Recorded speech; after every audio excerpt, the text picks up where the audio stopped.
Hi guys, this is Alea Jen and welcome back to my YouTube channel. So for today's video, ano nga ba yung mga dadalhin mo kapag mag-flight ka na dito sa Hong Kong at domestic helper ka?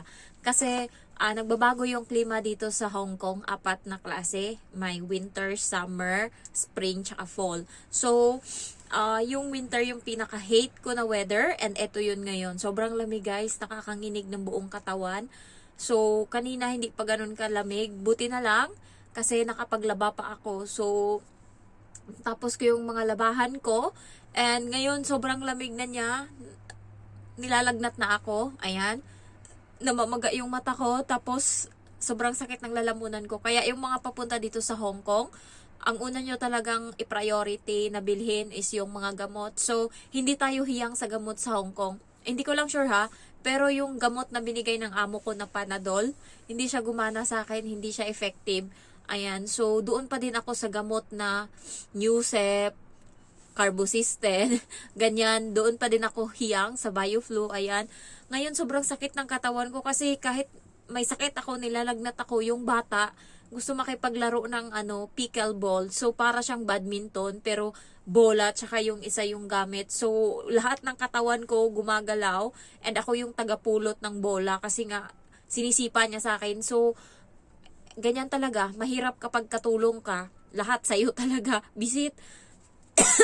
So, alam nyo, marunong na ako magtago ng ubo ko. Kaya ko nang hindi umubo. Kanina, nasa fire exit ako.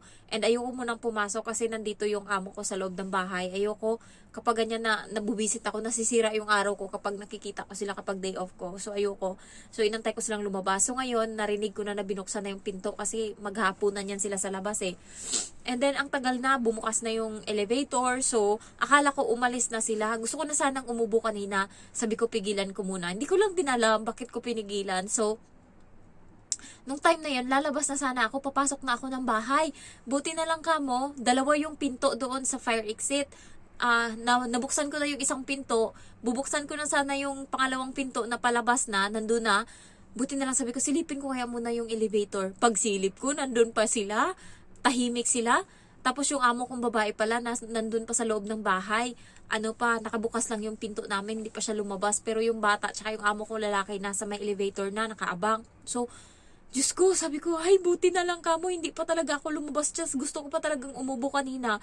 Buti na lang pinigilan ko. At ayun, bumalik ako, dahan-dahan akong bumalik pa loob. Tapos, yun, ang nyo talaga, ang nyo is, gamot talaga yung pinakauna. So, eto bala guys, yung sinasabi ko sa inyong chocolate na masarap, eto yon. Ayan, pinaka the best to, taya siya.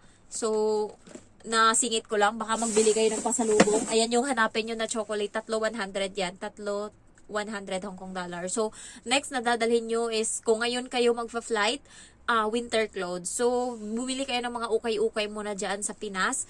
And may nakita ako nung nakaraan, summer nung time na yun, pero nakasuot sila ng winter clothes. So, ang init-init, tas may bitbit sila ng mga na mga maleta, tapos mainit. Parang naawa ako kasi hindi sila na-inform na yung yung klima dito sa Hong Kong hindi puro malamig, meron ding mainit and sobrang init talaga. So nung time na yon, medyo mali sila ng sinuot. So pag kayo ngayon guys, ngayon kayo magfa-flight hanggang March, winter clothes yung susuotin nyo and bumili na lang kayo sa ukay-ukay. Marami diyan sa ukay-ukay. Anuhin nyo na lang bumili na lang kayo, marami diyan. So, pagdating naman dito sa Hong Kong, kung hindi pa kayo prepared and wala pa kayong winter clothes, mag-join kayo sa Pangyaw na group. So, PANG YAO. So, Pangyaw.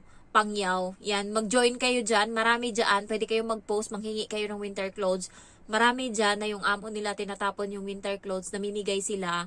Ayan, so nakakuha ako dyan nung bago ako dito.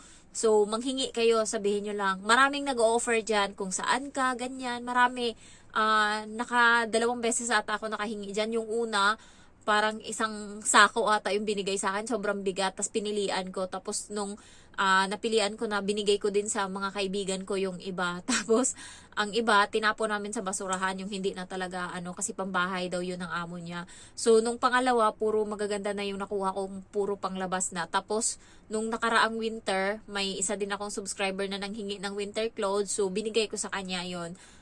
Yan. Ngayon, konti na lang tong winter clothes ko, pero pag na ako, pauwi na siguro ako mga 2 days, ayan, or bago ako umuwi, ibigay ko na siguro tong mga winter clothes ko kasi nakapabox na ako bali yung pabox ko sa Chinese New Year, tas uwi ko March pa. So may maiiwan talaga ako ng mga winter clothes. So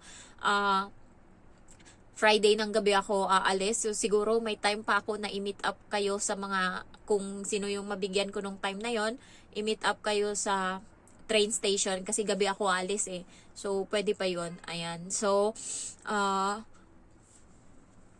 na lang naman to, puro mga ganto Ayan, ito, tapos ito, yan, yung mga panglaban talaga sa lamig. Meron pa ako dito sobrang kapal, so kaya pa naman ngayon yung lamig, hindi pa naman ganun kalala, so okay pa to. Pero pag sobrang lala na talaga yun, kailangan na natin ng pangmalakasan na And the next na dadalhin nyo is, syempre magdala kayo ng mga nyo muna, pang isang buwan nyo muna na mga panggamit nyo.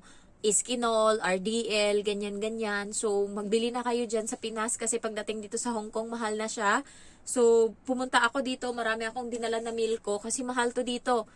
Umabot siya ng 250 pesos, yung isang ganito, 714.21. Nakalimutan ko na, parang 35 yung bili ko nito.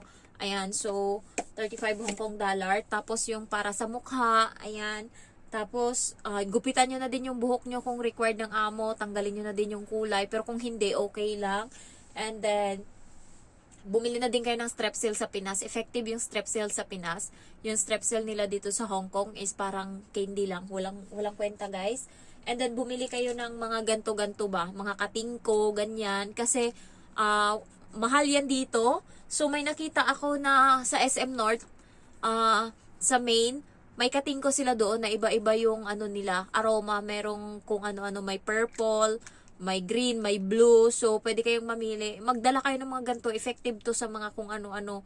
Mahilig ako maganto. May white flower pa ako. May katingko na isa kaso naubos na. So, ito na lang yung natira sa akin. So, effective to kapag sinisipon ako, ganyan-ganyan. Band-aid, magdala din kayo. Yung mga pang first aid.